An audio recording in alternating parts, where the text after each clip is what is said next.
Welcome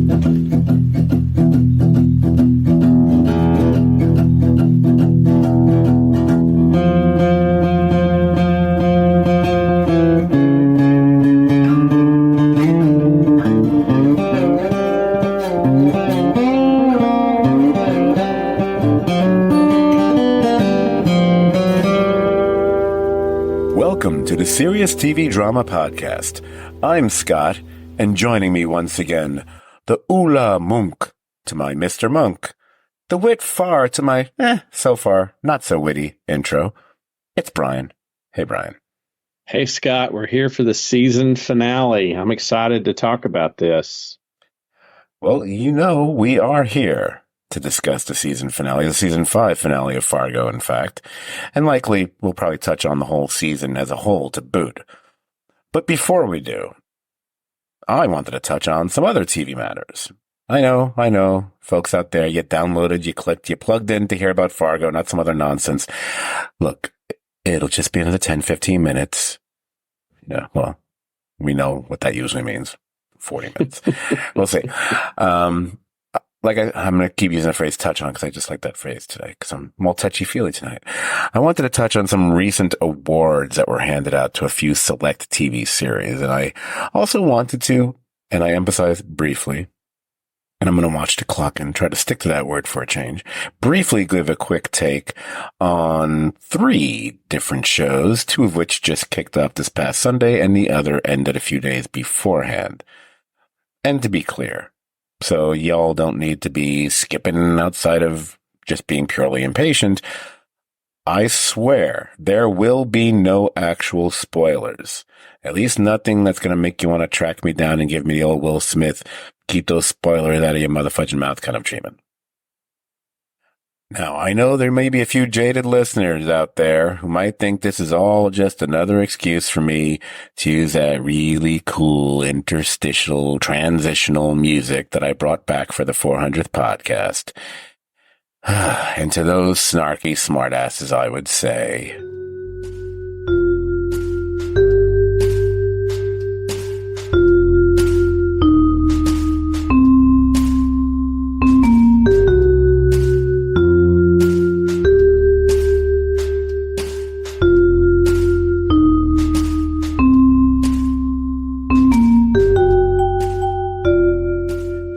how cool is that? Best editing decision ever. So, Brian, whether we watched them or we read about them, we know that it's award season now. And there was a sudden slew of them over the past week or two. And at least one, the biggest of the 3, happened, just earlier this week, instead of its usual September showing due to the writers and actors strikes and whatever. It's actually the first time I didn't watch it while it aired because I had to be out that night. And so I actually DVR'd it and kind of watched a little bit of it in the wee hours and I was too tired and then watched the rest of it the following morning. I made sure I wasn't going to get spoiled on anything, but honestly, it's really hard to get spoiled on something when you're pretty sure you know it's going to win pretty much practically every award. So, if we go back to the Golden Globes, and let's face it, I think one watches the Golden Globes more to see the celebs just hanging out and drinking and maybe hoping and hopefully you'll see a good host or hosts skewer them for the first 10 minutes. And maybe you do get an idea of maybe who the true Oscar frontrunners are going to be, but that's pretty much it. But good Lord, I mean, everyone's talked about it already, so I don't want to say too much about it, but I feel I need to because the more I thought about it, the more annoyed I got. The guy who was hosting the Golden Globes, Joe Coy, I'm sorry, he was so excruciatingly bad to begin with. I'm not even going to comment on any of his jokes. They were just kind of bleh, meh, whatever. It's the way he threw the writers under the bus for all the flat jokes and then whining during his stage thing there that he only got the gig 10 days ago. That, to me, was more embarrassing than any attempt I've seen at a punchline or anything else he tried to do that night. I mean, well, I if you're going to bomb, own it, man. Yeah. Like just own it. And there's a thing that I find cringe, and it's one of the reasons that even before Bill Maher went like totally wacko in my mind. And if Hmm. you like Bill Maher, more power to you. But it's something I noticed in the last few years of Bill Maher, that when the audience didn't laugh at a joke, he would be like, "Why aren't you laughing at my joke?" Like the act of asking the audience or chiding an audience for not laughing at your joke, I just is so cringe to me. And begging for a laugh or saying you should have laughed or that was funny. And it was just, and look, like whatever the situations, like, I don't know, a lot of comedians have spoken up for him and said it's a tough gig, and and he ate shit, and he knows he ate shit, but he's a professional comedian. He ate shit that night, and rightfully so. But it was just, man, it was cringe. It was cringe as hell. The way I look at it, kind of following up on something you were saying, if you're going to be a comedian, I mean, and we're talking either the more talented ones or at least the more interesting ones. And I've listened to many comedians talk. I mean, that Seinfeld show, Comedians in Cars Getting Coffee, was a great forum for that. And I've seen it in any number of other specials and interviews, whatever. Comedians often revel in bombing. They talk about, they sometimes want to bomb practically. Norm Macdonald made an art out of it, and the whole thing is that you double down with it. And what you're saying, as far as, issues with the audience, that was a Larry David thing back in the day when he was first starting out. Like, he was so openly antagonistic of the audience. I think that there's one bit, I think I'm in an interview he said once, where he came out, I think he started and just looked at everyone and was like, this audience, and he just left. So, but what this guy did, two issues were, first of all, the whole thing about knocking the writers. I'm sorry, the only type of hosts that can get away with mocking your writers are late night talk show hosts who have these writers that they worked with for years, and everyone's in on the joke if they get mocked, and vice versa. A dude that's just got this gig, as he says, 10 days ago, does not have that kind of carte blanche. And speaking of the 10 days ago thing, which is what might have even annoyed me more, oh, boo-hoo, I only got the job 10 days ago. I'm sorry. If you're either an actual comedian, or at least you're someone skilled in comedy, in improv, in sketch, whatever, you should be able to handle this. Maybe I shouldn't say with no freaking problem, because I know it's a hard room, but arrange ahead of time to do some crowd work with a few of them. Watch a few previous Golden Globe shows to get the idea of how to work the room and how to get away with ripping anybody. You can YouTube this, you schmuck. But, anyway, didn't want to spend too much time talking about him. Already did. I digressed. Basically, no matter what award we're talking about, be it as meaningless a one like the Golden Globe, which it is in my mind, it's like one tick above a People's Choice Award, quite frankly, or the Critics' Choice for that matter. Or we got the real biggie this week, the Emmy, with very, very, very few exceptions. 3 series walked away with almost all the hardware. Succession got the nod in almost all the drama TV categories. The Bear got almost all the awards in all the quote unquote comedy TV categories, with an exception or two here or there, but not many. And Beef got pretty much every award in all the limited series categories. And it's hard for me to complain that much about it, because those 3 were literally my numbers 1, 2, and 5 TV series of 2023. But it still feels really unfair. And we've talked about this before for The Bear, which has moments of amusement, but really feels, it's not fair for all these powerful, dramatic performances to go up against comedic performances, stuff that was just more designed just to get a laugh, except for something maybe like Barry, I guess.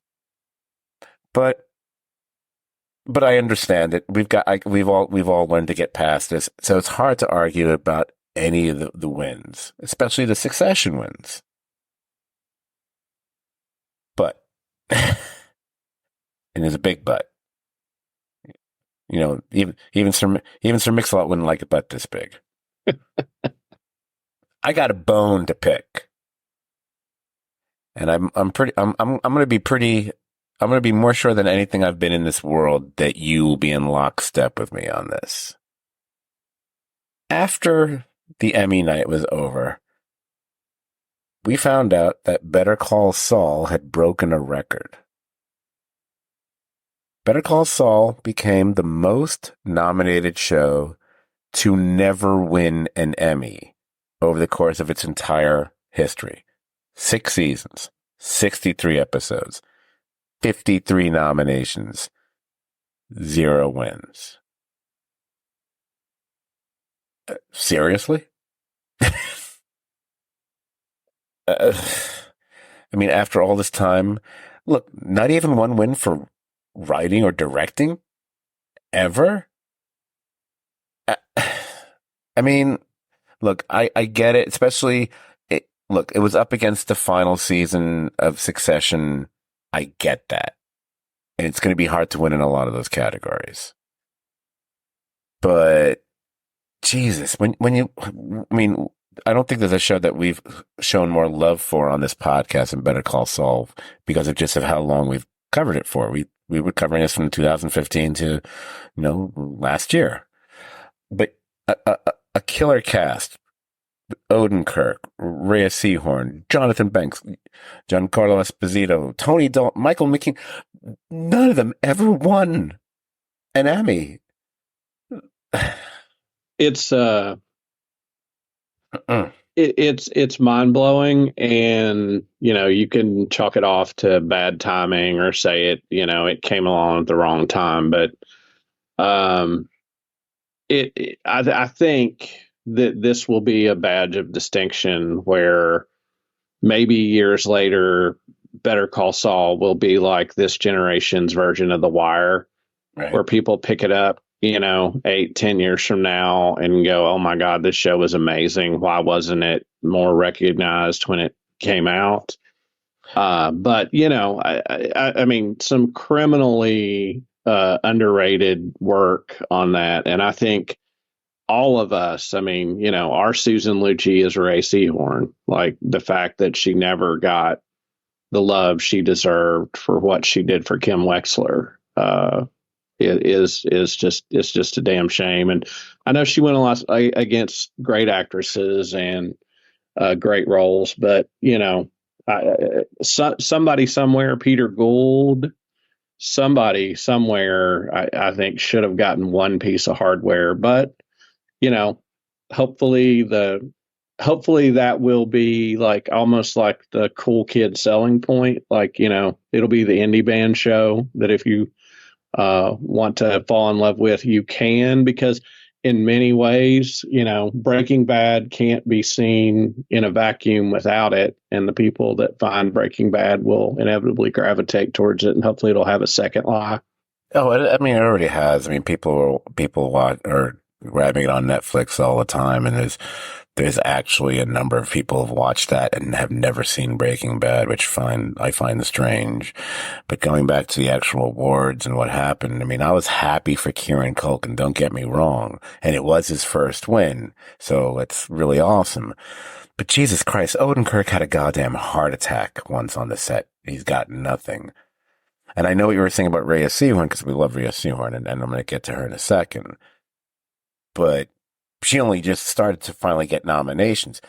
Odenkirk's got nominations season after season after season and hasn't won. So the Susan Lucci thing might actually be more applicable to him than it would be for Rhea. But what they did to her is what made me angry. Didn't just annoy me. It made me angry because the fact that I will call her the infernally, eternally annoying Jennifer Coolidge. I'm sorry. Is she ever really doing that much more than playing herself? She wins supporting actress for that stupid White Lotus junk. And I'm sure most of our listeners like the show. I'm sorry. I don't. I hate the first season. I have no interest in watching it. I don't care that Walton Goggins is going to be on the third season. I don't care. I don't care if you told me John Hamm and Bryan Cranston. No, that's a lie. I'd watch it then. Anyway, but the fact that she won it over Rhea Seehorn, who Who should have won just for the crying scene on the bus in Better Call Saul alone, I thought was shameful. Shameful. That to me was, I mean, look, like at the top, you said something I agree with, that in a lot of years there can be minor controversy or a lot of argument over who wins this or that. I think this was a year the consensus was fairly right, a lot more than usual on these award shows. And having seen the each one of them kind of all come to the same conclusion, it'll be interesting to see if it'll be interesting to see what people write to look back on TV and think about what was missed. Mm-hmm. But I think the consensus was pretty spot on. But that choice to me felt like a fan favorite and not deserving of the work. Right. And there's also going to be a level of confusion just in general with the Emmys, with some of the things that were nominated, because I guarantee you that the majority of people watching, when you see The Bear win, they're assuming The Bear is winning for the season that we all just saw this summer. That is not the season that it was winning for. It was winning for season 1. Season 2 came out after the last, I think the closing date for the Emmys is the end of May, and that didn't premiere till over the summer. The same with, say, like Only Murders in the Building. Everyone probably assumed this is season 3. No, watch the scenes they're showing. They're all from season 2. So Martin Short might have deserved it more for what he did in season 3, not as much for season 2, depending on, your mileage may vary. But right. But to finish up, just getting back to just overall Better Call Saul, I'll just finish up. There is one thing, and I'm going to talk about being a smartass. I'm going to be the biggest smartass of all here. It is one way, in my mind, to silence the Better Call Saul versus Breaking Bad debate. And I do love Better Call Saul, but I tire of that whole, it's better than, no, stop yourself. It's a different show. It's a very good show. It's an excellent show. It's right there, but it ain't better. So let me see. What did we say before Better Call Saul? 53 nominations, no wins. But what did Breaking Bad do? Oh, look at that. 58 nominations, 16 wins. Even Saul Goodman would have to rest that case.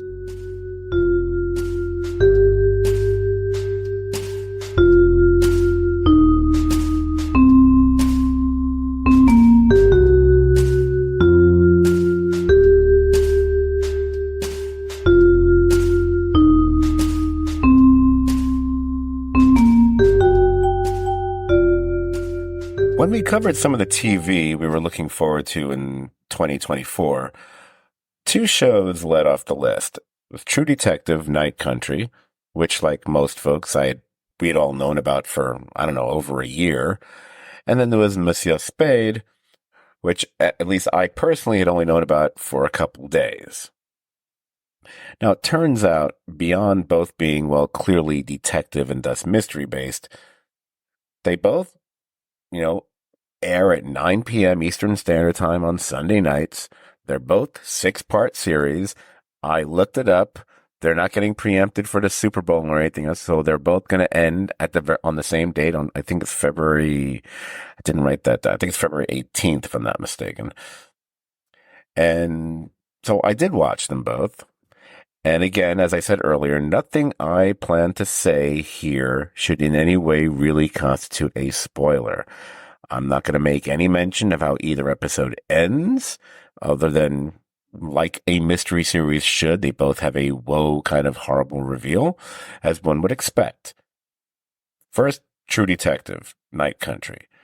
So Brian, the way I'm looking at it, for the most part, I find it, at the very least, reasonably engaging. A lot of it is Jodie Foster's Liz Danvers. This ain't no Clarice Starling. No. Might be, and I just realized there's a potential pun here. I apologize. Might be the polar opposite. Whereas, Agent Starling was someone, she was fresh, a rookie, someone craving validation and acceptance and needed to prove herself in a world dominated by men. The Detective Danvers character, she's well past that shit. She doesn't care about being likable or being mindful of other people's feelings or what have you. She might be just a little bit initially more obtuse than Clarice Starling was, or maybe because she's like 30 years older than Clarice, she's someone who's become more set in her ways. She's someone who might represent the establishment rather than Clarice, who was always trying to find a foothold, a crack in the system to make her place there. But Brian, I've been a Jodie Foster fan since John Hinckley declared his love for her back in the day. So, I remember her. People think, oh, you go back to Silence of the Lambs or Accused? Like, no, no, no. I go back to the little girl who lives down the lane, and Taxi Driver and stuff like that. So the show grabbed me right from the get-go with her. So, what did you think about her? I loved seeing her in this role, and the thing I really enjoy that I think the viewer will enjoy is they make no attempt to hide that she is an older woman, that she has a lot of lived in life experience, that we're going to explore trauma throughout this show. All the characters have threads of a past that we get a taste of, but not fully understand. And I have to say that the thing I'm kind of excited about, because I was a big fan of him from Deadwood, and what was the movie with Jennifer Lawrence? I'm forgetting the Winter's Bone. Yes, Winter's Bone. John Hawkes, Yep. is there, and to see her and him on a screen as detectives, and there's some weirdness going on there. Oh yeah, it's totally entertaining, and I do like the fact that she's more in the position of authority where he's concerned. But speaking of characters on it, the other thing I felt made the premiere interesting to me beyond a few other things which I will touch on. Hope that is a phrase for the evening, because we have the trooper Evangeline Navarro, and she's played by the actress Kali Rice. We know there's a history between her character and Danvers. That exposition has trickled out throughout the episode to a degree that I think we get a fairly clear picture of what the before was. Me personally, I liked her almost instantly. I liked her because she was different. She's strong. She takes charge. She's not shy about it. It's easy to see why she and Danvers would butt heads, why they would rub each other the wrong way. And also this actress, Kali Rice, despite being in her mid to late 30s, she's a fairly new actress as far as any kind of screen work. She's only got a couple credits to her name before this series, and one of those two was a film that she actually wrote herself. So she's about as fresh a face as you can get, despite the fact I think she's like 37 years old or something like that. And just overall for the series and this episode, I'd say this. The present day mystery is certainly compelling. The cold case that may or may not be connected to it, I'm not going to tell you. Somewhat less so, but I'm willing to go along with it. And speaking of cold, the setting in this small town in Alaska, I love that. And I got to say, the early scene that takes place at a remote research science station, if there's anyone who didn't think instantly of the 1982 masterpiece, The Thing, that only means that you must not have seen that movie because they were clearly going for that look and feel, I thought. Yeah, and if you're on the fence about whether to return to True Detective, I'll just say two words to you. Something I think season 2 and 3 lacked that season 1 had was high strangeness. And in season 4, without spoiling anything, there is some high strangeness going on in the darkness of the Great North. Yeah, I think it's safe to say, without it being, in my mind, being a spoiler, they're clearly leaning in perhaps more into the supernatural element with this storyline. the kind of thing that they kind of played with in season one. I honestly don't recall if it was really touched on in the subsequent seasons. I don't think it was, but maybe I don't remember those seasons very well, even though I really liked the third season. The second season was kind of, meh. Um, and, but I'm curious how they'll do it because the way it was done in the past, it really turned out to be more red herrings than anything else. But I kind of went along with it, even though it's why I think season one's a little bit overrated. But shh, you didn't hear me say that. But speaking of ratings, the review bombing of this series on sites like Rotten Tomatoes and others, which feels a lot like it's about the fact that, the two leads are both women. One of them is a woman of color, too. Oh, no. So the incel brigade that plagues fan bases from superhero to sci-fi to medieval fantasy has now infected the viewership of this series as well, which is equal parts stupid and awful. But, what are you going to do? That's the world we live in today.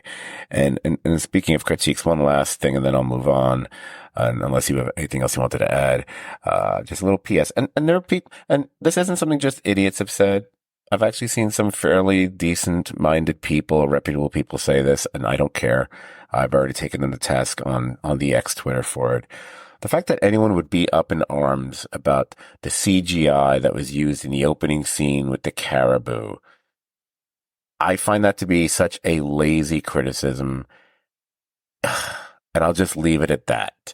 So I don't even want to talk about it other than to say, really, that's what bothered you? God.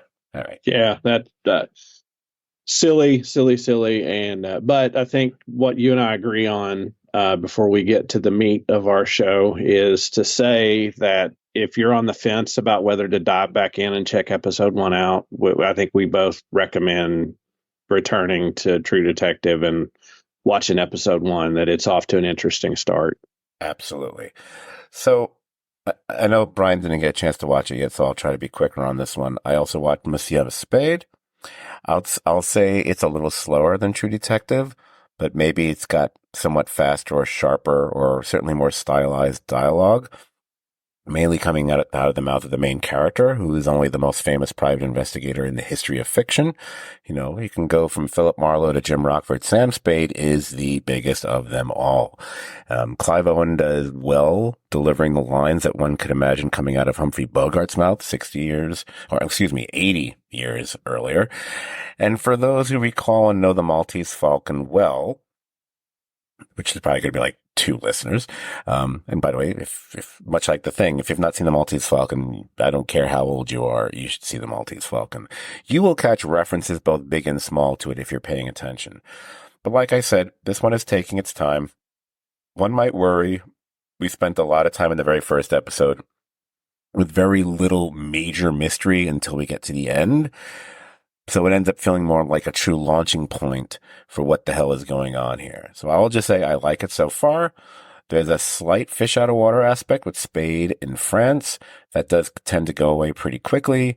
I do think this is a series that maybe patience might be required, but I'm still hopeful because we've got talent. Like I said on the 400th podcast, you got talent like Scott Frank and Tom Fontana, pulling the strings here.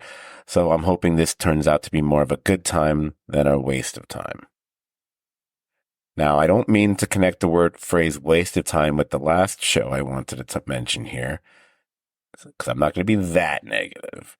But finally, and when I think finally, I think finale, and I think the 4th season finale of For All Mankind, which also aired last week. And Brian, like I said, I don't just not want to spoil anything. I'm not going to mention anything that happened. Anything. And like I said, I don't want to be needlessly negative about the series. But can we agree that this series, which still has moments of excellence, many things worthy of praise, has also suffered season after season after its second season peak?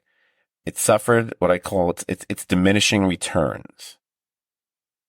And I think we keep losing characters that we found, so intriguing and fun and fascinating. And I think the cupboard of compelling characters, as that gets stripped, they're getting replaced by just blander varieties. Characters that, frankly, if we're being really honest, we're really just not that into. And not to mention, right? I totally agree. And some of the replacements have not been developed. I mean, the plan to build up the farm system of the next generation of For All Mankind. Let's just say whoever's in charge of the For All Mankind farm system hasn't got the top prospects playing their best ball.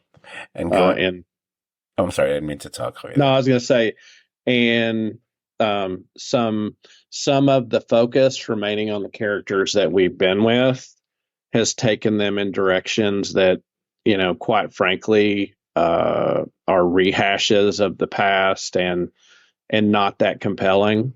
In some ways they are, but in some ways they aren't. And I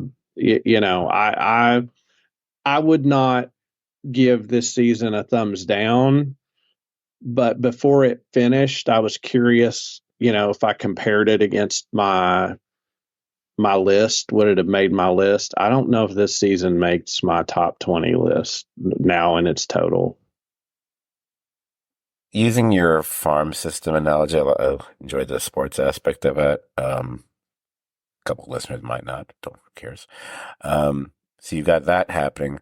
And then you also have, like, on the same team, you've got those veterans who, as they get later in their career, they start becoming shells of their former selves and whatever. And so, like, on this show, at least one, if not more, characters has kind of shifted from heroic to stubborn to, at times, barely fucking tolerable. I gotta say. Look, the finale, let's face it, For All Mankind, I think, has previously set a pretty high bar for finales when you look back at the previous seasons. I mean, the season 2 finale was fantastic, but you know what? Season 1, season 3 finales were also really good. Just 2 is the one that stands out the most, but at least the other 2 were still solid. This one, I'm going to go with a pretty meh. I'm not saying it was awful. It was more like, that was it. And in a couple ways, again, because I'm trying to play footsie without doing any spoilers here, so the people who have watched it, hopefully they'll know what I'm referring to when I say this. I'm going to say in at least one, if not more ways, a little gutless. I thought they were a little gutless with what they did. Yep. And not true to the past vision of this show. Right. The past vision of the show has always been to succeed, mankind takes big risks and does big things. And there were some storylines that I don't think were big things and didn't pay off. And even some of the swings they took were kind of, I don't know, like, I feel really bad being too critical, but I think this was the least satisfying season of this show to me. That's fair. Look, the good thing is, I think what I appreciate about myself, but anyone else who, if they're going to be honest with themselves and also with a listening audience, is even if there's something that we tend to rave about, if there's something but if it's something, sometimes could be something is worthy of praise, sometimes it's damned and needs to be criticized, and doesn't matter what the show is. I mean, we've been fortunate enough to spend a lot of times talking about some shows that really rarely or never missed their mark, like a Better Call Saul or like a Breaking Bad. But that doesn't mean there aren't some shows. We loved Legion, but we had a lot of issues with what they did in that second. Right. We love Fargo, but I have a million issues with seasons 3 and 4, and we're going to talk about season 5 shortly. But with For All Mankind, I just think they really went for it in previous seasons. And this one, I thought they held back. I thought there were other plotting and character contrivances that left me a little, I don't know, shoulder shruggy. I mean, if we can pretend that's even any sort of adjective. No, I agree, and I was thinking my last comment to sort of sum up this season to me in a nutshell is many times I thought my favorite character was Daniel Stern as the administrator of NASA. Like I thought he did a really good job playing the part and communicating the political difficulties around all of the things happening this season. And quite frankly, his character and what it did, it shouldn't have been one of the most compelling things of the season. But he really did a good job, I thought, in that role. And there were other veterans, I think, that lost some off their fastball, and the rookies didn't hit for average or power. So, Well, I will putting the lips on the point that you had there because uh, I don't even know if I really care that much for the Daniel Stern character myself. I was more fascinated just by seeing Daniel Stern working again, at least on camera and not as a voice. But then again, he's probably done a million other things since, Wonder Years or whatever. right. But yeah, that's all I want to say about it. So time to move on.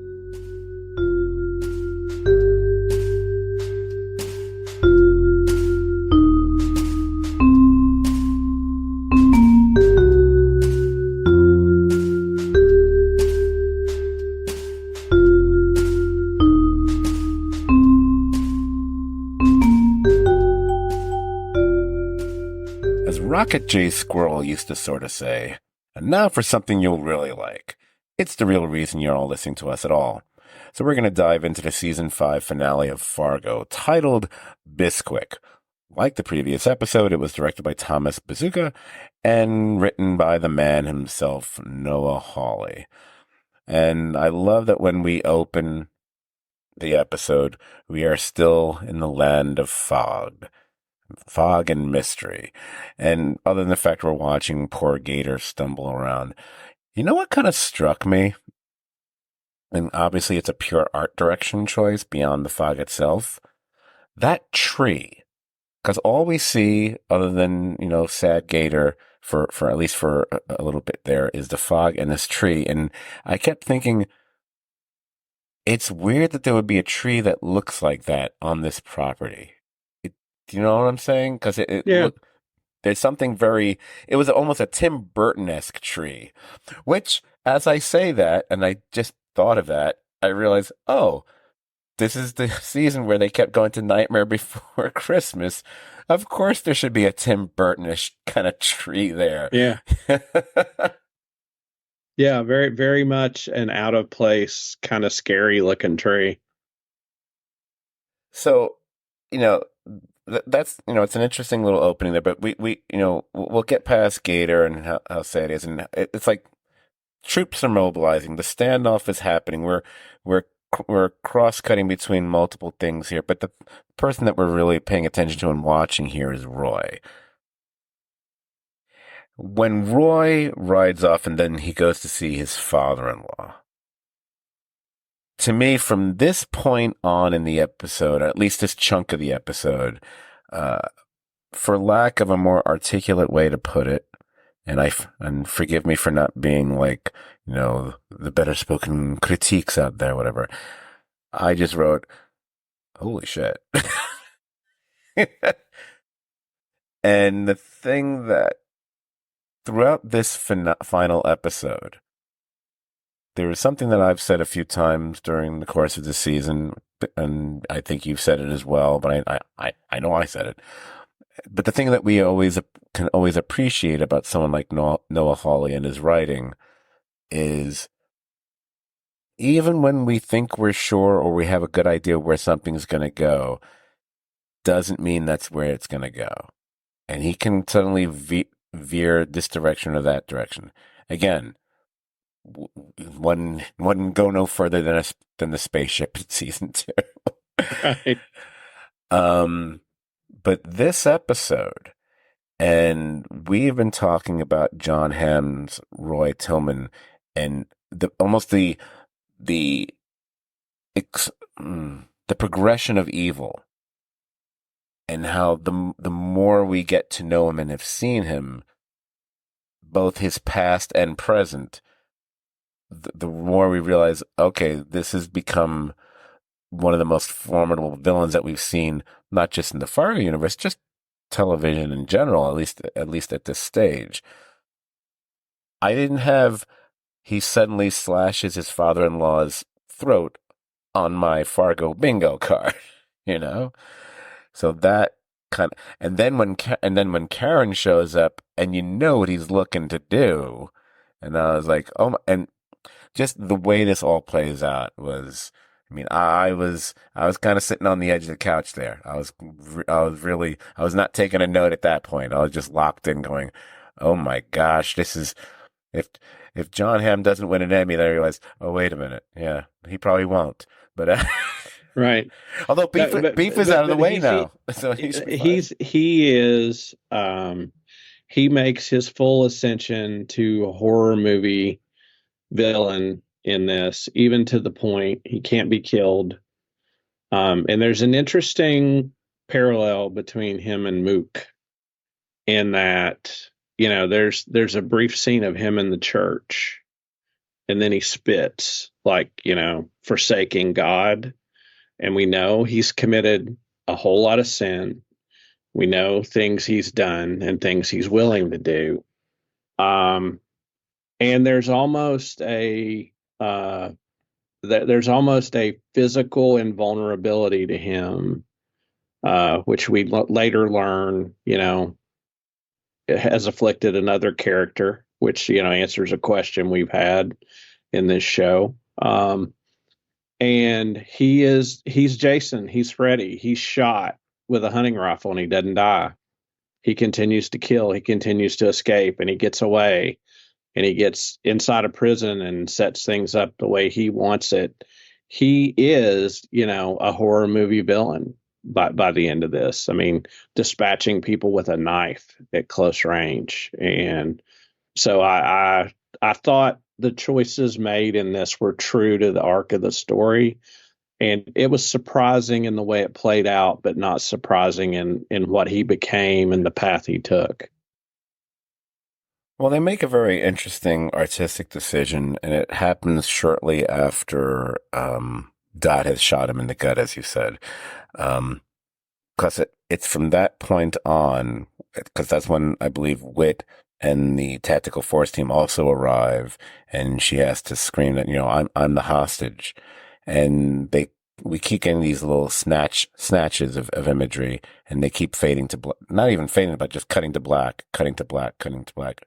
And it's representative of the chaos that is ensuing here, because because everything beforehand had been troops mobilizing on either side of the perimeter of the compound. But now that it's been uncovered, these people are in the compound, gunfires are blazing and so on. And of course, we get back to that tunnel, the tunnel that we've now seen incorporated a few times before this, because his son, Gator, had found it before. Somehow he was able to make his way through that tunnel and up through a manhole despite being blind. By the way, that earlier shot when Gator is making his way through the tunnel and the camera rotates in kind of an almost Vertigo-esque kind of nod there. I love that. And then that's when they put the Fargo credit over it. That was a beautiful shot. I love when we get like really aesthetically beautiful shots like that. But the tunnel scene, and with Wit in pursuit, in a way, it was almost surprising, because initially he's leaning over Dot to protect her, as he had promised earlier. So I was almost surprised that he left her to go do this, but he did, and it's almost like a defiance of the joke where who brings a knife to a gunfight. Unfortunately, in this situation, the knife wins, and it's once again Wit is having a standoff with a member of his family. It's usually with Gator, but he's had his conversation with Roy as well at the hospital at the front gate as well here. Problem is, I think Wit is one of the few pure characters on the show. Although in retrospect, we really never get a lot about him as much as we do the others. And actually, I'm going to say that for just a Wit / Indira little bit I want to talk about later on. But here in this moment, I'm watching it, how it plays out, and I'm realizing that there's such a massive difference between these two men. And the problem is, and it's funny because you had that opening scene in the church you had referenced, whatever, and how little that really ends up coming into play here, because I think it's Wit's own moral code that ends up costing him his life, that he can't just pull the trigger where there was part of him is like, I'm sure there was like any number of people who are, if they weren't saying it at a TV screen, at least thinking like, just shoot him in the leg. Shoot him in the kneecap, do something. If you want to go super meta, and I kind of believe this scene is, you have two lawmen squaring off. Yep. And who's winning the battle of the lawmen? It's the evil one that's quick to use violence, to use his position for power, to not help people, but try to enrich himself. And the person who shows restraint, the kind of guy you want behind a gun, if there's somebody there that would not just shoot somebody or wouldn't beat somebody, right, or wouldn't do all the things we've seen.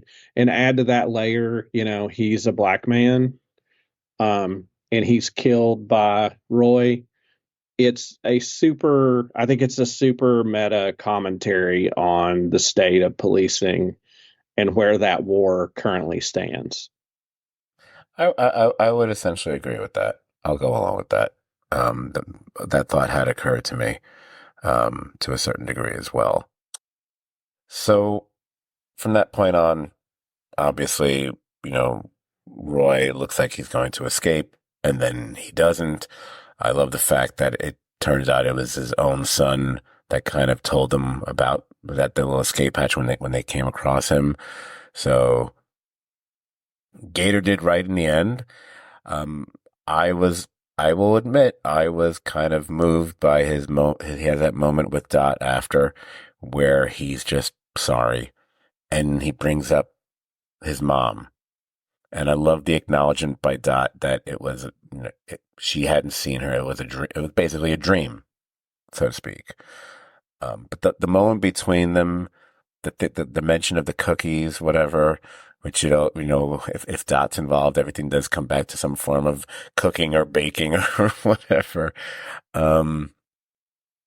I think for me, it was the first of at minimum 3 emotional scenes in this episode. I might be forgetting one. Maybe they'll come to me, but I know there's at least 3 that kind of got me a little. Again, I'm an easy touch, but I got a little choked up watching that moment.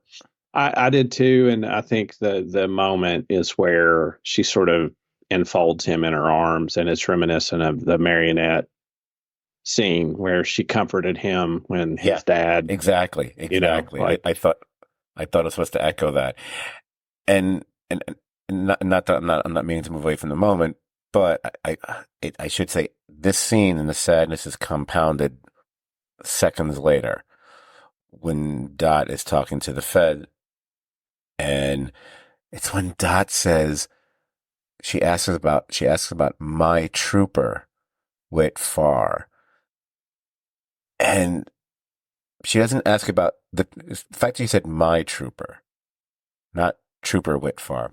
That made me kind of go, oh. It reminded me of like Lorraine calling her daughter in a previous episode for some reason, and I just got just so sad. And then it's interesting. Remember how we had that? I mean, it was much, much, much, much, much, much longer, but we marveled at that moment from a previous episode where We stayed on Roy as he walked across the compound to the shack, and that in a shot that just goes on for a long time. And it's just him. It's fairly silent. We stay when she's in the back of the car. We stay on her for a very long time. I mean, it's almost like the end of The Graduate, but on Cleo's, and you're trying to figure out her emotions as you're watching it, and you realize, okay, she's silent, but it feels like there's a certain joyous quality, or maybe something is more than relief, or maybe it's the fact that she can finally put this behind her. It's a really nice moment for Juno Temple acting wise because it's all there without having to say a word, and we stay with it for a very long shot, and I went, wow, that's some good work there. Yeah, I thought it was great. She's working through the melancholy, but increasingly looking forward to being home. And you see, it's kind of funny that you use the word, but it's like her whole journey is played out in the back of that car, Right. and then she gets home. She finally makes it home. And when she gets home, oh, here we go. Because it was after the commercial break. So I was able to dry my eyes and calm down, whatever. Then she gets home, and then Wayne, who's clearly, back on the mend, seems to be all on the mend, and Scott is there, whatever. But that's not what we care about here as much. It's the scene, it's the moment with Lorraine. Lorraine, who's certainly, Lorraine is still Lorraine.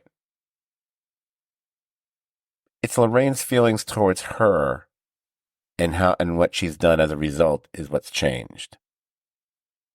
Again, it has to be that phrase that kind of hits me. The moment Lorraine says, "That's my girl," I went, ugh. I'm almost just a little verklempt right now thinking about it. But then it's Dot's reaction and actually embracing her, and you see Lorraine's face, and you kind of wonder, wait, when was the last time someone actually hugged Lorraine? Um, Jason, who piped in, and I relayed his comments from in our previous podcast. I think he actually sent me a message, which I made sure not to look at because I hadn't watched the goddamn episode yet when he sent it to me. And I was like, okay, he might accidentally spoil me. But he says something here when he was watching the final episode, and when Dot comes home, it looks like Lorraine is experiencing emotions for the first time in a long time and doesn't know how to act. Absolutely, that's exactly what's happening there. And I think that's what makes that such a nice scene, because it's like, it's moving, and yet it's kind of amusing as well, just to look on her face. I just, it's not my favorite scene in the episode. It was funny. And by the way, as I'm watching the episode, I keep it reminding me like, oh, this is my favorite scene. And then there'll be something else that happens like, oh, no, this is my, and then I realized, no, my favorite scene is even later than that. But this moment between them, I really loved it. Yeah, it was really great, and seeing Lorraine's walls break down just for a second. Like, Right. she's somebody who always has her guard up, and but the impressive thing is you watch that scene and it's like she awkwardly can't figure out how to hug Dot, Right. but Dot is like squeezing the crap out of her, and it's sort of the classic Coen Brothers awkward hmm humor. But yeah, delightful reunion.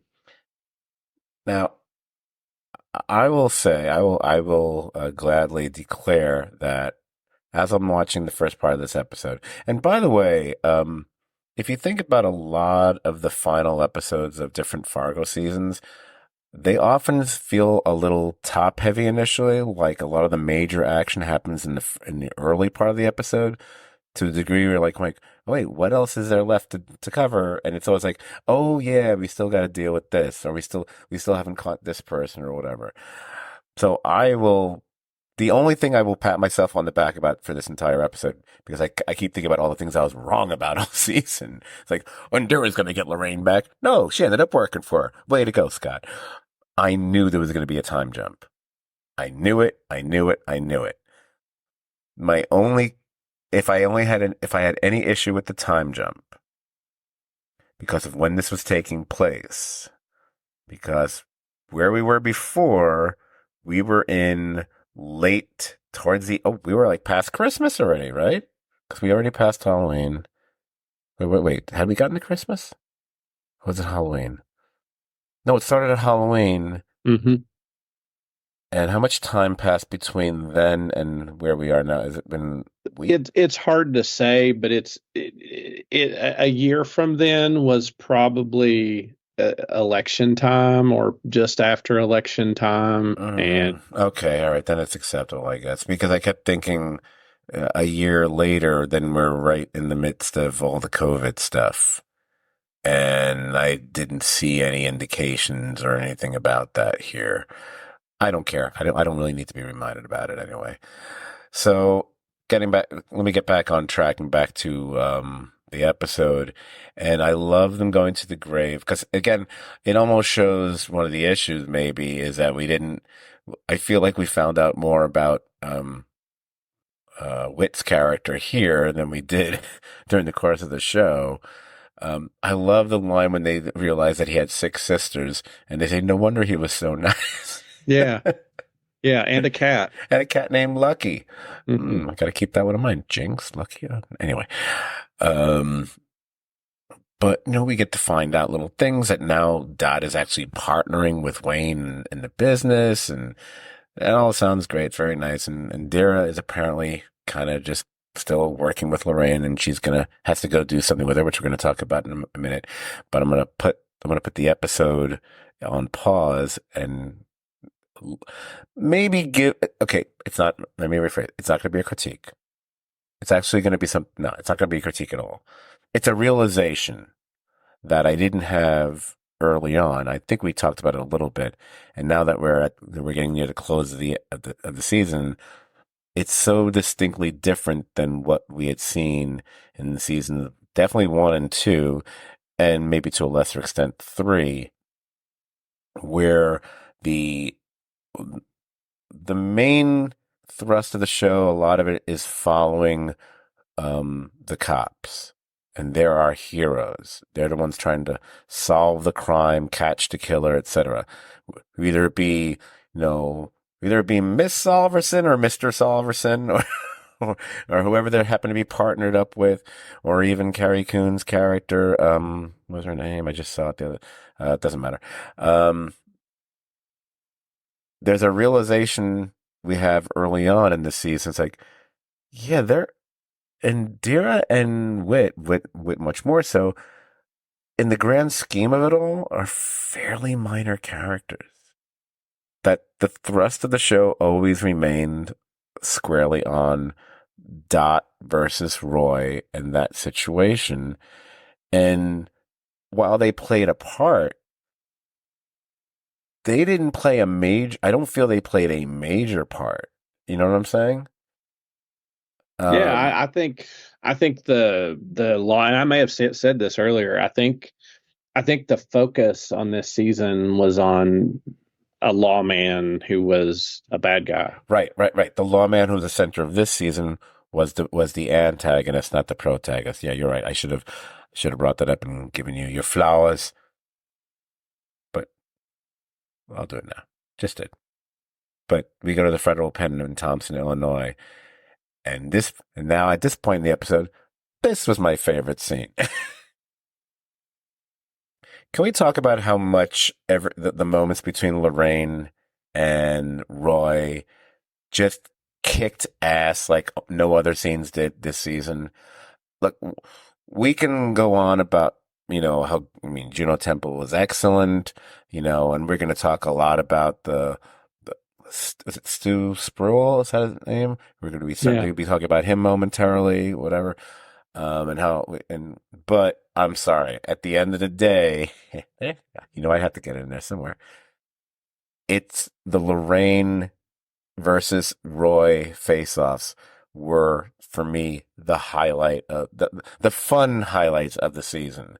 Going back to when they first met to I love them bookending each other that way. I loved everything about this scene, the humor of it, because Lorraine being such a beautiful, conniving smartass from the little "I love that color on you" Yeah. commentary, and I love that Roy still thinks he can speak a certain way and hold court and show how despite his circumstance, he's still Sheriff Roy Tillman. He's still, when he goes the whole thing about prison is the way the world should be, the natural order, no apology, men separated by race. I love it. I love that we worked that in there, just in case it's like, hey, you think yes, he is, you know. Yeah. And he just goes on and on. But the moment when she sends Indira away, and then we find out exactly what it is that Lorraine has done. And by the way, that she uses a phrase like when she's talking about punishment, and he thinks she's making a reference to, like, from like the Bible, and she's like, oh no, it's an older text written on stone tablets, written in the age of the skull fuckers. And I went, oh, when she Yeah. said skull fuckers, I'm like, okay, let's hear. And the fact that she's essentially bought off like the entire prison to mess with him. And it keeps coming back to the whole idea of debt, which I guess is a thing throughout the entire series, because everyone is going on about what is owed to them, and whether it be Roy and Dot or Lorraine's business, and back and forth, and even the stuff with, of course, with Ula. And I love that we actually get we finally get the pronunciation. I was like, oh, so I've been pronouncing his name incorrectly all season. So what was we saying? Ole Munch? Not Munch, not even close. Mook. Munk. Ole Mook. Yeah, I thought the scene in the prison, um, the was her, for the first time affecting him emotionally. He is physically invulnerable, but he's not emotionally invulnerable. And she breaks through, so much so that they linger on him after she leaves the cigarette. Yeah. Oh, the cigarette. And they linger on him, and you see, like, he is either looking with regret or fear or all of it, because he knows whatever power he purports to have, like, she's figured out the real power in there is, money on the books, Vienna sausages. And I like how she says, so they can buy things like Vaseline, Vienna sausages. Yeah. Like she's so wily in it. And we talked about Holly saying this isn't an overtly political. She talks about being one of the biggest donors to the Federalist Society. Yeah. Another veiled allusion to the rich people owning the courts, and but she sort of lets him know whatever power he thinks he has. She has, pardon the pun, trumped it, and he's going to be in for a long way. And she doesn't want him to die. She wants him to suffer the way she knows Dot did, and the way she presumed a man like that treated all the women in his life after seeing Dot's file. The expression on his face, when he attempts to kind of snarl about how he's not afraid of her, and he's clearly afraid, especially when and the way she brushes it off. It's like, you don't need to be afraid of me. You need to be afraid of everything else. It's like, I couldn't ask for better. I mean, wow. It was just chef's kiss. So good. Yeah, and we wanted him to die so bad, but he suffered almost. I mean, he got sort of the Vic Mackey fate. Well, you know what? I felt we got. Here's the thing. When Dot shoots him, we get a certain level of satisfaction from that, because she actually shot him. However, that's kind of robbed from us to a certain extent when he murders Wit, minutes later, because that's, you know, and you were talking in an earlier episode, earlier podcast about, oh, we haven't, up until Danish died, we hadn't killed any actual main character, any of the real characters on the show, which is not Fargo-esque, but usually Fargo has a certain body count as we proceed through a season. Unfortunately, we got one. We got it in this episode, even if it wasn't the most fully sketched out character. Still a very likable character, very likable, and well, I loved all the scenes the actor had, and so on. Can I also just say can't remember if I've ever mentioned this in any of the Fargo podcasts. I must have at one time. I must have. One of the things, it doesn't matter what season it is, because I think it's been used in every season. I do love that familiar Fargo percussion when we start to hear that drum beat. It's one of my favorite things. If it wasn't for the fact it would I'm probably get dinged for some sort of copyright situation, I would be using that as the little musical interstitial for this podcast. But the moment I hear that, I was like going, "Oh yeah!" Now I just got jacked up for that. Oh yeah, it's a great little musical sting. So you have this episode, and you had, like I said, you had great moments like Dot and Lorraine, and then Roy and Lorraine. But I'm gonna say, and I'm gonna go out on a limb because we have not talked about the episode at all before we start recording.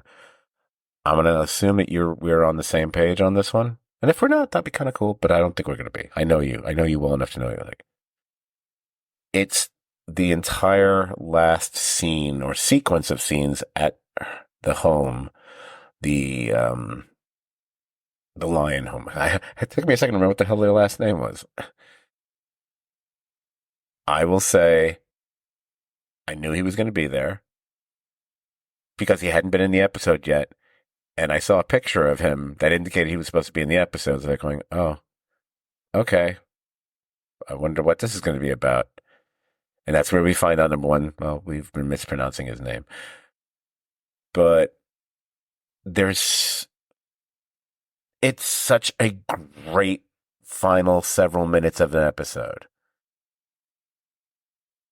I loved his performance, and he's been one of the most odd, compelling, confusing, confounding, mysterious, and remains so, to the extent earlier when we made a reference to True Detective Night Country, and we were talking about, and I brought up the, following on a point that you had brought up, talking about the supernatural element, and Fargo plays with things like that a little bit, whether it be spaceships or whatnot.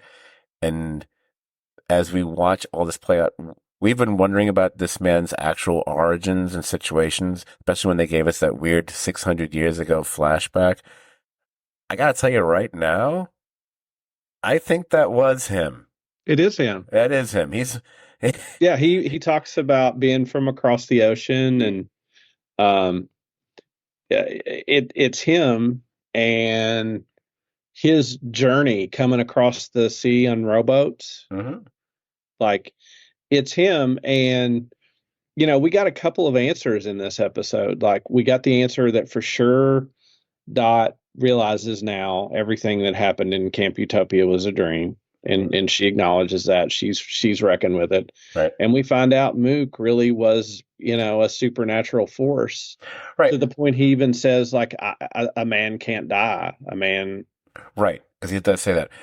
The reason why I didn't commit totally to saying it was definitive, even though, as you lay it out there, it certainly seems that way, because sometimes we have these characters in TV shows or movies or books or whatever, where they seem to have experience past lives or the experiences of their ancestors, but it's not that they themselves experienced it. But the way he tells the story later on does seem everything seems to feel like it's him. but everything about the way he plays this. First, you have the living room, the kitchen, and the dining room. That's how we break up this whole sequence. The living room stuff is hysterical because of how beautifully oblivious Wayne is to how strange a person this is, and and he doesn't sense the menace. We do, because we know who he is. And this was classic Fargo. It was, yeah, it's like people who should not be inhabiting a scene together. It seems Right. like And he when gives him an orange the pop, the and the orange way he looked pop, at that orange pop, so good. like so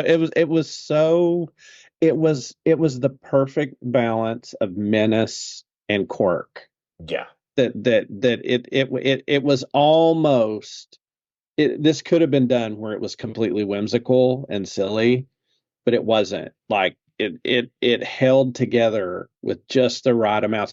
I mean, not to labor the point, but it was like the perfect, biscuits. All the different ingredients of this scene were in perfect proportion, and really, it was like 20 minutes, I think this scene went on, or 15 minutes. It was like the largest scene in the whole episode.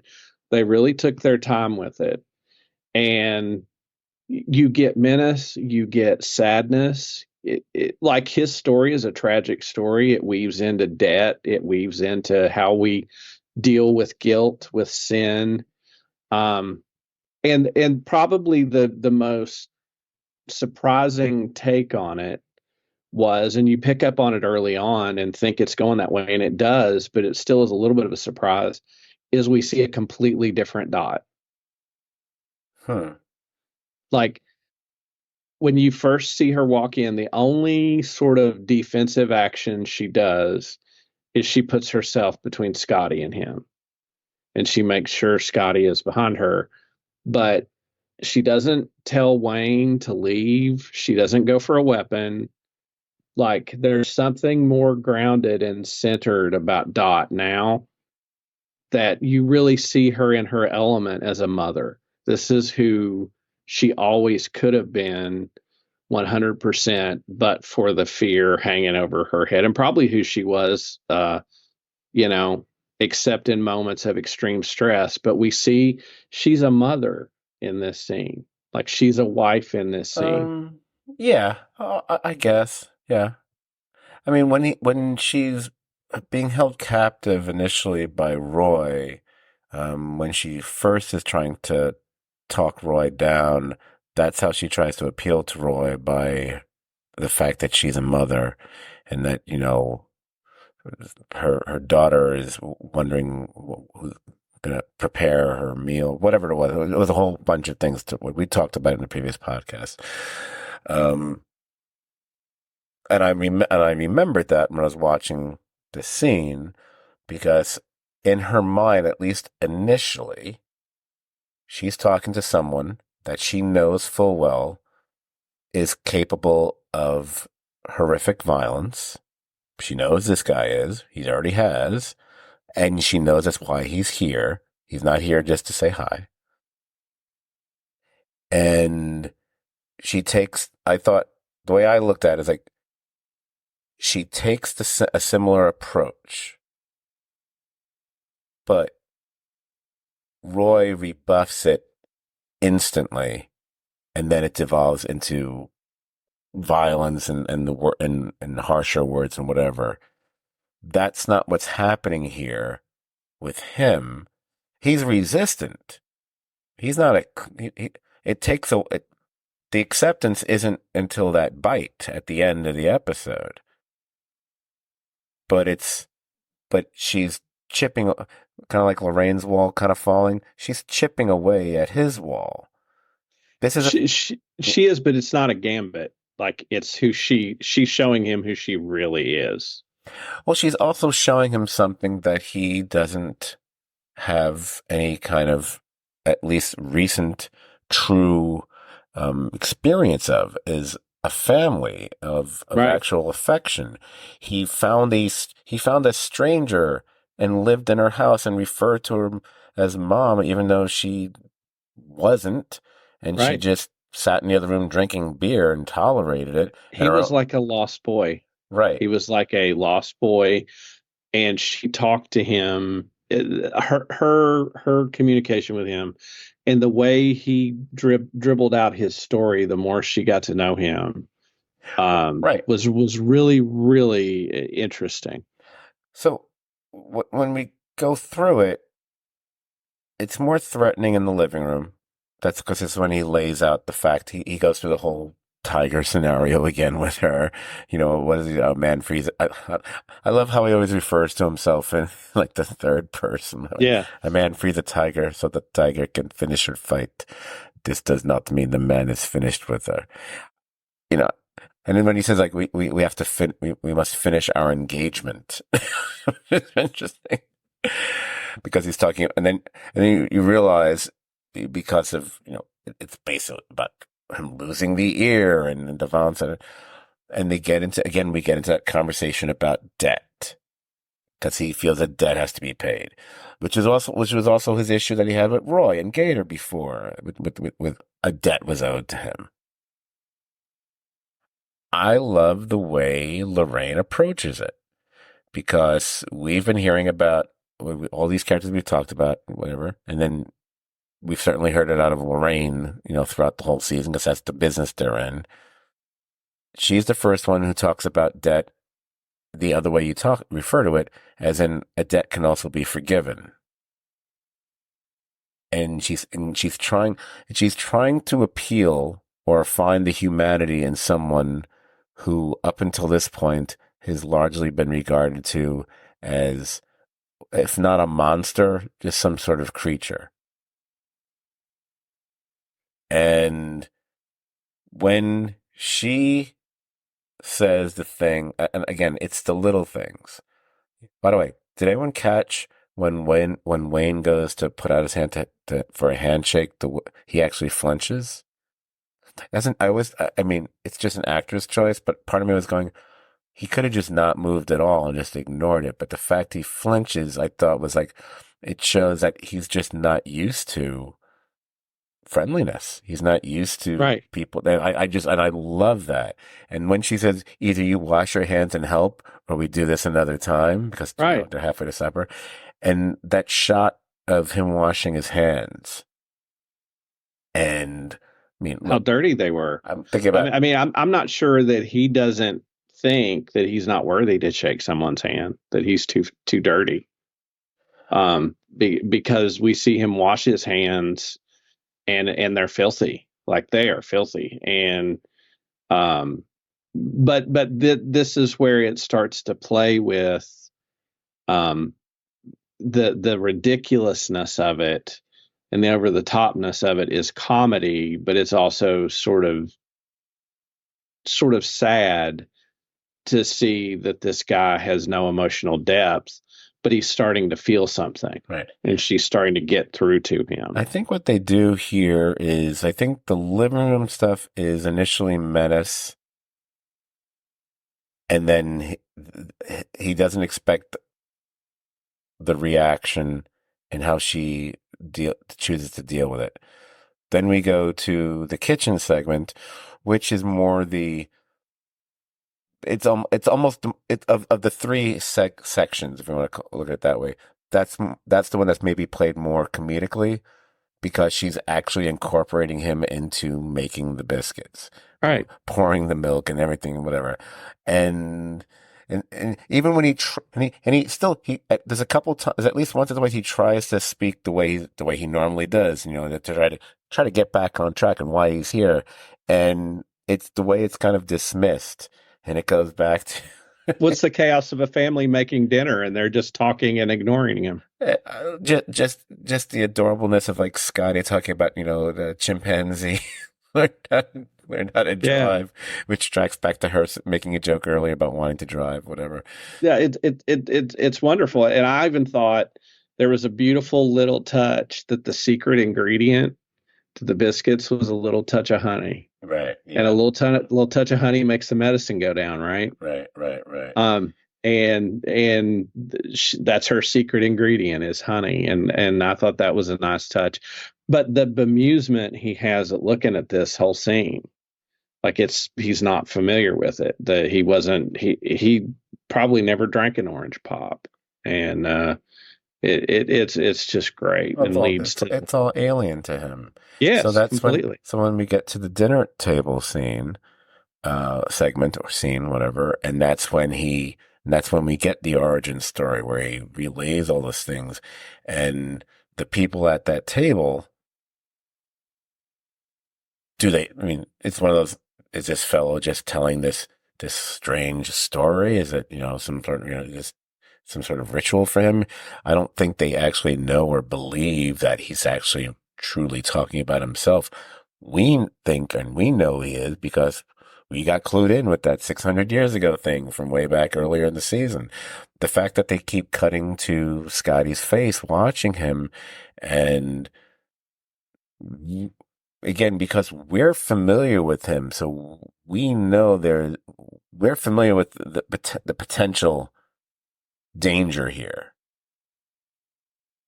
And the amazing thing about with Dot is, so is she, but she still feels like she's in control of the situation because I think she knows that she's wearing him down. And so that's why she would be okay with her daughter being right there. The fact that they were all holding hands, like a saying grace Yeah. beforehand, was just, and how he must have reacted to that.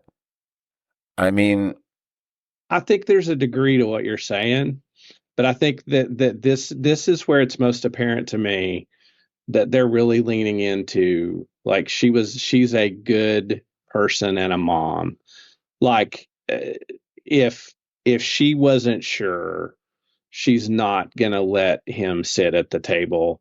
She's not gonna close her eyes around like to say your prayers and close your eyes. I think that in many ways he is a lost, wayward little boy, and she has picked up on that, and she is trying to feed his soul. Now, I agree she doesn't know that his past is literal, it seems. But I think the important thing is they keep showing Scotty, because Scotty just looks at him like this is a really interesting story with no judgment. Um and he carries all the weight of having eaten the sin. He's always worried about being judged. And Lord knows Wayne is not judgmental, but Scotty is just interested in his story, and Dot is accepting. They're all accepting what he says without judgment. hmm, right. So it does eventually play out to, she basically wants to replace the sin that he's eaten, so to speak, with the biscuit that's made, as she said, with love and joy or whatever. And we do linger on him looking at that biscuit before taking it. And then the final shot literally being him biting into it. And then it's comical and sweet and lovely all at the same time. The actual joy that spreads across his face with a smile, and that's the closing shot. Um, so the way this entire sequence plays out, all three sections, which all add up to the beautiful, very extended long act here. Um, it's a highlight of the season. It's probably the best scene of the season because it's so unexpected. No, I never imagined that's where the show was going to go when we got to the final 15, 20 minutes. And watching these two play off each other, and each person in that room is in totally a different kind of universe, and I love the way they just all interact. It's so wonderful. Yeah. It reminded me of, it's taking the fish out of water to such an extreme. It just reminds me of seeing something where, it's like Jeff Bridges as Starman, encountering things for the first time and how he reacts to things. It's just someone's, it's the Grinch's heart melting, or growing three sides. It's all happening all at the same time. Now, what was interesting to me, because I kept thinking about, I watched the scene play out, I watched it end, and I was going, wow, That's such a great ending. And then I went, wait, is this the best ending of best final scene of any Fargo season? And I said, wait a minute. There was that scene in season 2 in the finale. So thank you, Hulu. You got on my Fargo there. So I actually went back and put on season 2, the final episode. And my plan was to fast forward to the end. I wasn't going to watch the whole goddamn episode. That's crazy talk. But as I was fast forwarding, you could see the little screen above the little timeline of it. And I said, whoa, whoa, whoa, whoa, whoa, whoa, whoa, wait a minute. The scene I thought that was at the end of the season 2 finale, where the Christina Milioti character, who is Solverson's wife, has this whole envisions the future, and we move forward through time, and then we see the characters who are actually from season 1 and getting older and so on and so on. I thought that was at the end of the episode.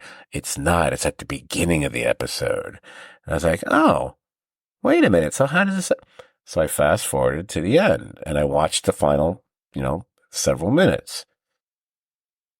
And I watched how it played out. I went, huh, that's interesting. And it made me curious. So then I went back to season 1 and went to the final episode. And I fast forwarded to the last few minutes of that after Martin Freeman character has fallen through the ice and such. After that, final scene, whatever. I was like, huh, look at that. That's interesting. That's something in common. Season 3 doesn't do it. Season 3 ends in a very different way. On a question, actually, which these seasons usually don't end on. We actually don't know what happens at the end of season 3. They leave that open. But we've talked about this season feeling more like a return to the way the show went to seasons 1 and 2. Both seasons 1 and 2 end with the core family of the show together, and a meal has taken or is taking place. Either they've just finished eating or they're about to eat or whatever. In season 2, it's Patrick Wilson, Kristen Milotti, and dad-in-law Ted Dancing, and they're having it, and one character is holding court, telling a story. As he does there, and but it's very moving, and it's kind of a sweet ending. Season 1, guess what? It's her. It's I forgot her. I forgot her name already, but it's what's those two, the couple that are now married, and she's pregnant, and their kid is there, and they're all together, and they're hanging out and talking. I'm like, oh, all these three have in common is at the end with the core family of the show together at the end. It's just an interesting kind of thing they have in common, and it's funny that I went back to check, and I didn't have that in mind. I thought it had a totally different ending, and I mean, I also went and checked out the endings for season 3 and season 4. And season 4, there's a little bit of that in season 4, but but we're seeing too many scenes of other things happening at the same time, so it doesn't quite work. But then again, season 4 doesn't feel very Fargo-y at the end of the day. I mean, it's not quite Halloween 3, Season of the Witch. Doesn't fit with the Halloweens, but kind of, you know what I mean. Mm-hmm. But I thought that was just clearly a very deliberate choice on Noah Hawley's part. And it reminded me of like, oh, you know what? I think the structure of the episodes is fairly similar in that sense. Like we said, top loaded, big thing happens. Oh, wait, they've done that already? We're only halfway through the episode, but there's more. So I really kind of got a kick out of that. I suspected that would be the case. I didn't go back and forensically investigate as you did. Kudos to you, Scott. But this has been a season chock full of references and homages to both the movie and the show. So that's not a big surprise. But I mean, right now, if you ask me to compile, my 10 favorite scenes from Fargo, the series, if I just started watching it tomorrow, I'm sure this one would be high on the list. Like this ending scene. There weren't a lot of surprises per se. Maybe we would have thought more people died, but to end this show with a 20-minute talk about debt and food and family and forgiveness, and it be really touching and center on a character that's sort of mysteriously weaved in and out of this season. It was unexpected and incredible, and I absolutely loved it. And Holly wrote it, so I noticed he was the only writer credited on this episode. So it has it gives me great hopes for a season 6. Because I now that I've watched the journey of this season, I've loved it, and I thought the ending left me thinking, but I was happy, and I don't know that we've had a protagonist that took the journey Dot did that really we were rooting for her. I don't know that we had a 15-year-old girl married to a creep who was beaten by her and ran away and had to survive, being kidnapped and all that by somebody. And so her journey and seeing it end here with, around a family table eating a dinner was really, really rewarding. And thinking this family is going to be okay. The question is, at the end of dinner, does Mook say, "I live here now," or do they have to evict him, or does he wander off and disappear? I mean, he's almost like a golem in a weird way, and but ending seeing him smile in the most creepy, funny, weird way was really really something, and that last scene is definitely going in the Fargo Hall of Fame for me. Right, absolutely. I would say he leaves, although I do love the idea of him making it his home. Have their own personal lurch. But I think I feel much like I feel another fog would roll up and he would just disappear into it, and then appear again probably in 2049 or something, and that'll be the next season of Fargo with flying cars and such. I would say, as far as quieter scenes, it's easily one of could be my favorite scene as far as that kind of scene. I can think of other scenes that have stayed with me that are locked in my brain as far as using the phrase Fargo Hall of Fame. There's definitely a few in season 1. The entire story of Billy Bob Thornton being a dentist is outstanding, all the way up to killing everybody in the elevator, whatever. Yeah. Or even little moments of again, it's his character going to take care of business in that in the building when he shot from across the street. Yeah, and just we know he's just killed everybody. He's like, "Hey, John Wick, I'm yours before you." Or the scene in the snowstorm when he's fighting those two, and we have one of those characters come back in season 3, but that's a brilliant scene. I mean, just there are set pieces and action pieces or humor pieces that are really well done. And I'm not even going to touch season 2. I mean, look, spaceship. That's all you need. Or or everything that takes place in that house with what's his name from Burn Notice? My mate's drawing a blank on his name, and I know his name. Oh, I'm so embarrassed. I know who you're talking about. I do. Yeah, but I should know the actor's name. That's embarrassing.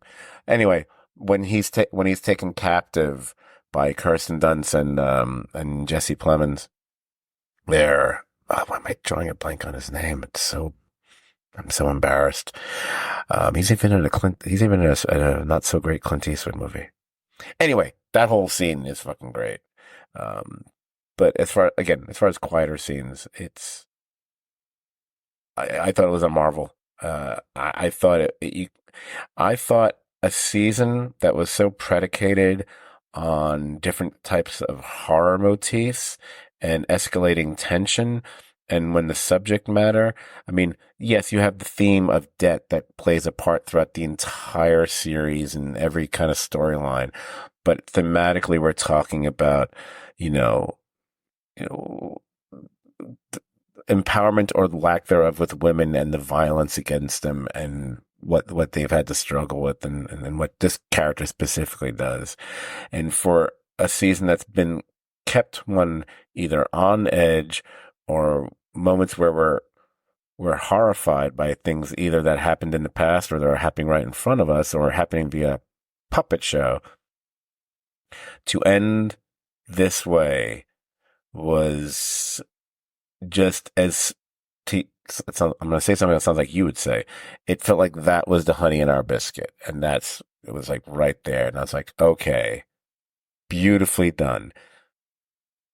As far as compared to the previous four seasons, I'm we've got I hate worrying about recency bias, but that is a thing. It's always going to be a thing. The good thing for me is by doing my little forensic work, as you said, it brought those previous seasons really into sharp focus because I actually watched like the last 6 or 7 minutes of each one. For example, I decided I didn't hate Martin Freeman throwing for the ice, which I thought was the thing I always critiqued back in the day. And I watched the whole scene play out, and it's like, you know what? Now that I'm remembering, I kind of like that. Um, so I will put this far ahead of seasons 3 and 4. I cannot put it ahead of seasons 1 and 2. I can say I think there are things in each season that maybe this is better than this is better than whatever. But overall, I'm not prepared to do that. But coming behind those two, to me, it's not negative. It's like when you know what? It's like when we would talk about like Breaking Bad and we were ranking the seasons, and if we're putting like 4 ahead of 5 or 3 ahead of 4, whatever, 3, 4, or 5, one of those has to be number 3. Doesn't mean it's bad. Means it's fucking fantastic. We just like the other two better. That's the way I look at it with this. This is the way I think if I was to play off what you said, for me, 2 and 5 are really, really close. I think one's the definite winner of the 5 seasons. And that's probably a lot due in part because there were so many facets to Billy Bob Thornton's character in that season. And but like this season, I mean, if Fargo is a band, and you went on Apple Music and it said essential albums, like, season 5 would be, one of the 3 essential albums of the band. It'd be season 1, 2, and 5. Oh yeah. Yeah. I'll go along with that. No, great season, great finale. When we did the 400th podcast and we did our top 20 shows, and I personally had Fargo as number 6 on my list, and I had said at that time, I'm curious just how good the final 2 episodes will be, and if they're as good as it's been. If I could go back, would I push Fargo into my top 5? Would I switch it out with something? I'm going to say yes. I would have done that. What was my? I had Succession, The Bear. What the hell is my number 3 show? I have no remember. That's really weird. Well, I definitely wouldn't. I think I had Beef at 5, so I definitely would. At the very least, I'd switch Fargo out with Beef to be number 5. I don't know why I'm drawing a blank on what my number 4 show was. That's kind of weird. Oh well. Did Poker Face at 4? Oh, that's it. Ooh. Yeah, you know what? I'd pop it ahead of Poker Face now. I'd make it 3. I would make it 3 if I can go back and re-record that. Fargo would be number 3 for me. I still would put Bear and Succession ahead of it, but I think and I mean, obviously I love those 2 shows I just mentioned, but they stuck the landing so nice. I kind of thought they would. Hawley doesn't generally let us down when once you've got that good a season going for this many episodes. But I don't know how it's going to sound weird. I think the finale was better than I expected it to be. I think I was and we keep coming back, and I know there's a little bit of mocking in there because what I said during the 400th podcast for the word satisfying, I don't fucking care. The resolution of the Roy Tillman character, immensely satisfying. The slight but not quite redemption, or at least a greater appreciation of the Lorraine character, immensely satisfying. How they tie up all this bizarreness with Ula Munk, incredibly satisfying, and Dot's progression through the entire season, culminating in what you said yourself here, and who she truly is. Again, I'll say it one last time, immensely satisfying. Yeah. Yeah, I think that you touched on the only the only disappointment from me, and this is the only disappointment based on my previous expectations, not disappointment abstract, is I think I expected to know and see more of Indira and Wit. Yes. And we didn't. But that's okay, because now we know where the story was going and where it was focused and who it was focused on. Right. But, I think handicapping the show early on where we thought it would go, we had expectations for those characters that weren't filled out, but they were filled out by other wonderful things. So I think you hit it on the head earlier in the podcast with the observation that this was the season where the figure of authority, the person of law, what was the antagonist, not the protagonist. We throw out season 4 because yes, we had Timothy Oliphant who's there, and then they kill him, don't they? Kill him at some point. So he never feels like he plays a significant role in that season. And then you have the corrupt cop, still also not because it's more about. Because it's just the rival gangs and all that. It doesn't feel like a season. Again, every critic has said this at some point. I think to a certain degree, it doesn't feel like a season of Fargo. It feels like it's a nod to other Coen brother things, but not Fargo. Right. It takes place in Kansas, for God's sake. Anyway. Right. But I mean, I think to put a final bow on it, we were excited to podcast about it. We had hopes for it, and quite frankly, hopes it would be better than last season. And I think whatever baseline hopes we started with, and we were pretty excited because John Hamm was involved, and interested, not a slag on Juno Temple, but interested to see what she would do. But seeing John Hamm involved and the rest of the cast, it probably exceeded our expectations by the end of the day. Absolutely. The person I was most impressed by was a person I had the lowest expectations for, which was Juno Temple. I knew her from Ted Lasso. I think she's fine on it, although I think the character has became a waste of time in the final season of Ted Lasso. That's why no sane person would put it on their top 20 honorable mentions or otherwise list. That's right. I just took a shot at our missing co-host. Couldn't resist. But come on. Glad that didn't win any fucking Emmys. But she impressed me. She impressed me as much as the episodes got better from episode to episode. I think the season got exponentially better as we've progressed further. And her performance and the range and what she was capable of doing did the same thing. So I went in expecting John Hamm to be great. Didn't know he was going to be a villain because I never know. Like, oh, okay. And he was even better than that. But Juno Temple had to do a lot of heavy lifting, except for that one episode that she doesn't appear in.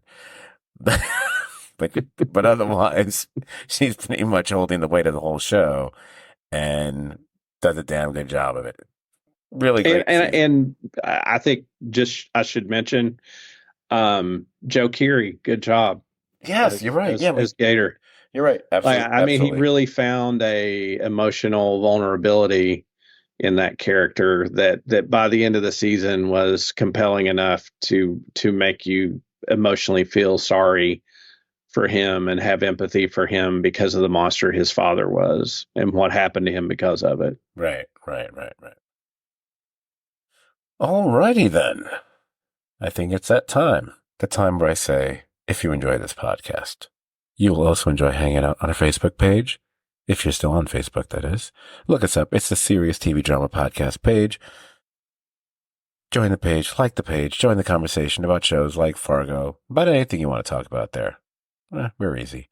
We are available on most podcast platforms. Of course, you can simply look us up on podbean.com, where you can access all 402 of our episodes. If you happen to use Apple Podcasts, feel free to rate and review us there. In all these spots, you can also find my other little podcast venture, Scott Forgot the 80s. Just remember my name, God damn it, is spelled with one T and there's no apostrophe in 80s. Everyone who thinks there's an apostrophe in 80s, you're wrong. You're wrong. It ain't the Oxford comma. You're wrong. Anyway. You can also find, back to this podcast, you can also find us on Instagram at Serious TV Drama as one word, and on what I call X Twitter at STVD Podcast. That's STVD as in Serious TV Drama.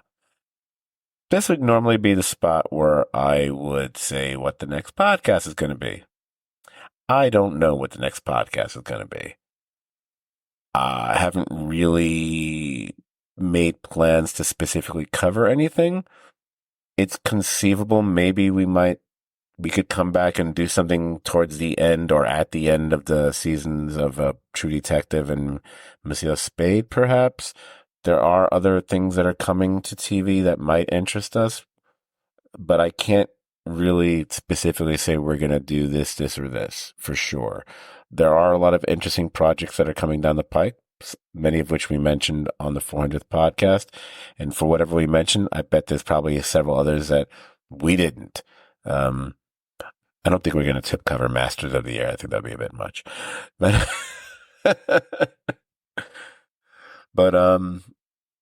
I would say, what is today? Today is what, the 17th? 18th? Okay. I would be surprised if we don't have another podcast out within the next few weeks. We'll see. Which means it'll be a lovely surprise. Maybe Jamie will show up. Who knows? Well, there are things that we are talking about off mic that are interesting, and we're going to check them out. The one thing that I know Scott learned in the past, and we've talked about, is sometimes you want to make sure a show's good enough to podcast about. And so, Not Country may be really good. I mean, we might want to talk about it in a couple of weeks. Yeah. Or we might decide maybe we do a wrap up at the end of the season and talk about it like that. So, we're kicking around ideas, but if you have thoughts or ideas that you'd like to share with us, feel free to share those on any of the social media sites. But we really enjoyed this, and we'll definitely see you again. And if you have opinions about Fargo that you'd like to share, thoughts, ideas, Scott talked to you all about Jason. Jason had put up some really interesting thoughts, and we shared those with you about the windmill. Shout out again, Jason, fellow Kentucky boy. A really, really good call.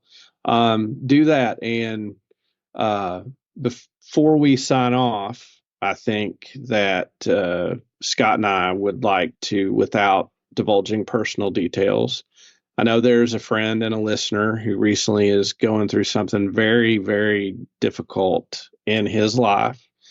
And we'd just like to say how incredibly sorry we are for what you're going through. And, if you find joy in any form of entertainment, in listening to us for 1 second, we hope you do know that we're supporting you. We're with you, and we just hug you up in our arms and send you all the love, Dennis. And I'll let Scott have the final word.